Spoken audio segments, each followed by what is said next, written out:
கிணற்றுக்குள் வாழும் தவளையைப் போல மனதுக்குள் ஆடும் ஆசைகள் கோடி.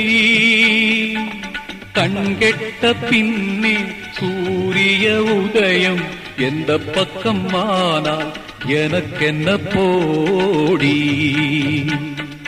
ஒரு தலை ராகம்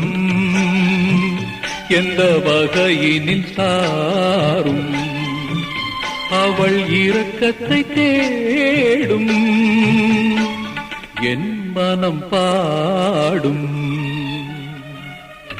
கடவுள் வாழும் கோவிலிலே கற்பூர தீபம்,